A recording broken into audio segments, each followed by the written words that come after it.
لیکن یہ بات یاد رہنی چاہیے موت کے وقت زبان پہ وہی کچھ آتا ہے جو زندگی میں بار بار زبان پہ آتا ہے۔ امام ابن القیم فرماتے ہیں نا، وہ ایک کپڑے کا سوداگر تھا، جب اس کی جان نکلنے لگی تو اس کو لوگ کہتے قل لا الہ الا اللہ، لا الہ الا اللہ پڑھو۔ وہ کہتا ہے هذا القماش بدرہمین وهذا القماش بعشرة دراہم، یہ 2 دینار کا ہے، یہ 2 درہم کا ہے، یہ 10 درہم کا ہے۔ وہ کہیں کلمہ پڑھو، اور اسی طرح کہتا کہتا مر گیا۔ شراب نوشی کرنے والے کو کہا قل لا الہ الا اللہ، کلمہ پڑھو، تو آگے سے کیا کہتا ہے اشرب انت ثم اسقنی، مجھے پلانا، اور اسی طرح کہتا وہ مر گیا۔ جو کام انسان کرتا ہے دنیا میں موت کے وقت وہی یاد آتا ہے۔ بعض قصے سبق دیتے ہیں۔ اتفاق سے میں ریاض میں جانا تھا کچھ ریکارڈنگ کے لیے،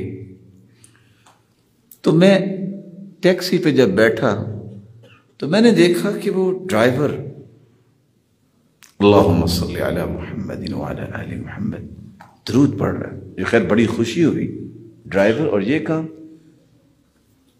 میں نے اس سے ویسے ہی پوچھا ماشاءاللہ آپ کہاں سے ہیں؟ کہتے میں کراچی رہتا ہوں۔ حال احوال پوچھی، ہاں میرا ایک بھائی تھا تو وہ فوت ہو گیا ہے۔ اچھا کیسے فوت ہوا؟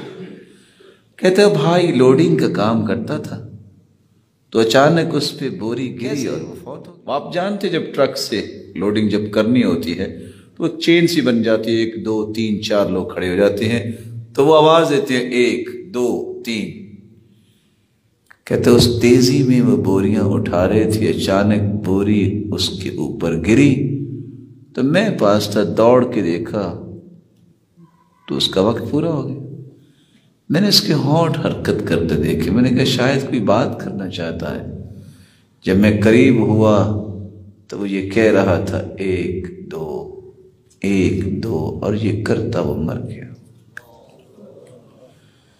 لیکن انسان اگر اللہ ذوالجلال کا ذکر کرتا ہے تو یہ اس کی زبان پہ آتا ہے۔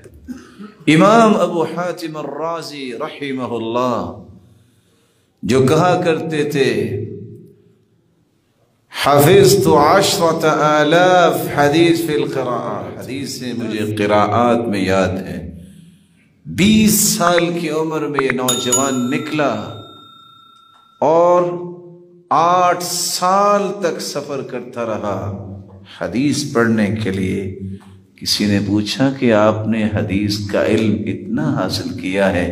7 لاکھ حدیثوں کا حافظ۔ کتنے لاکھ؟ 7 لاکھ حدیثوں کا حافظ۔ آپ نے کتنا پیدل سفر کیا ہے؟ تو کہنے لگے 30,000 میل پیدل سفر کیا۔ پوچھنے والا بھی کوئی بادشاہ ہی ہوگا، کہتا ہے بس، تو مسکرا کے کہتے ہیں ثم ترکت العد، میں پیدل تو اور بھی چلا ہوں، اس کے بعد پھر میں نے گننا چھوڑ دیا۔ اس شخص کی جب موت کا وقت آتا ہے، 3 محدث منذر بن شازان، ابن وارہ، ابو حاتم الرازی، تینوں ہی علم حدیث کے اعلام ستون، کہتے ہیں ابو زرع رازی تو آخری وقت میں محسوس ہو رہا ہے اس کو کیسے ہم کلمہ پڑھائیں۔ حدیث میں آتے لقنوا موتاکم بلا الہ الا اللہ، جو قریب المرگ ہو اسے لا الہ الا اللہ کی تلقین کرے۔ اتنے بڑے محدث کو کیسے کرے؟ سوچ رہے ہیں، شرم اور حیا کر رہے ہیں کہ کیسے کرے، وہ تو خود محدث ہے۔ تینوں نے مشورہ کیا، اچھا ایسا کرتے ہیں، یہ محدث انسان ہے، ان کے سامنے وہ حدیث پڑھتے ہیں، ان کو یاد آ جائے گا۔ کہتے ہیں ٹھیک۔ ایک شخص کہتا ہے قال حدثنا عبد الحمید بن جعفر عن صالح محسوس کروایا کہ سند آگے نہیں آ رہی. دوسرا کہتے رکو یہ حدیث میں پڑھتا ہوں. حدثنا ابو عاصم عن عبد الحمید بن جعفر عن صالح بن ابی. وہ بھی رک گئے. تیسرا کہتے رکو میں یہ حدیث پڑھتا ہوں. امام ابو ذر رازی نے آنکھیں کھولی. کہتے اجلسونی، مجھے بٹھاؤ. فاجلسوه، اسے سہارا دے کے بٹھایا گیا. امام ابو ذر رازی بیٹھتے ہی کہتے ہیں یہ حدیث میں سناتا ہوں. حدثنا بندار قال حدثنا ابو عاصم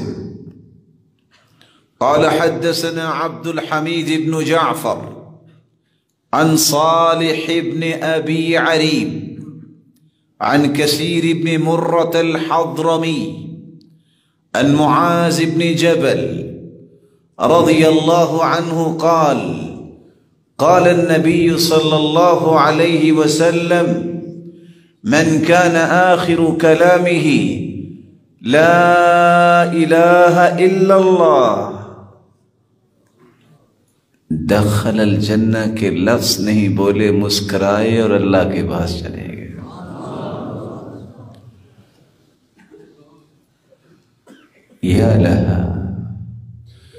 یا له من فرح عند الموت ما هذه المباركة عند الموت. روایت کو نقل کرنے والے لکھتے ہیں کیوں مسکرائے؟ وہ تو بیمار تھے، وہ تو نزع کی کیفیت میں تھے. کیوں مسکرائے؟ حدیث کے الفاظ تو یہ ہے من کان آخر کلامہ لا الہ الا اللہ دخل الجنہ. اس کی آخری کلمات لا الہ الا اللہ ہوں گے وہ جنت میں جائے گا. استدلال سلسلہ صحیحہ کی روایت سے لیتے ہیں علماء کہ ادھر جسم پہ میخیں لگائی ہوئی تھی آسیہ علیہ السلام کے فرعونیوں نے، اور اس کی ایک ہی تمنا تھی اے اللہ میں نے صدارتی محل چھوڑا ہے. فرعون کی بیوی اشارہ ابرو پہ 4000 غلام ہر کام کرنے کے لیے تیار ہوتے تھے. اللہ میں نے سب کچھ چھوڑا ہے. رب ابنی لی عندک بیتا فی الجنہ، یا اللہ اب میرا گھر اپنے پڑوس میں بنانا. ادھر تکلیفوں پر تکلیفیں. فرعونی کہتے ہیں دیکھو اس کی حالت دیکھو. فکشف اللہ ستر عن هذا البیت، اللہ نے وہ جنت میں اس کا گھر بنایا. جب اس کی روح نکلنے کے قریب ہوئی تو اللہ نے وہ پردہ ہٹوایا اور وہ گھر آسیہ کو دکھایا. جو ہی اس نے دیکھا تو مسکرائی اور ساتھ ہی اللہ کے پاس چلی گئی. لکھاری لکھتے ہیں کہ اللہ ذوالجلال نے دخل الجنہ کے الفاظ تو نہیں بلوائے، وہ جنت دکھائی ہوگی جس کو دیکھ کے ابو ذر رازی مسکرائے اور اللہ نے اپنی جنت کو انہیں مہمان بنا لیا.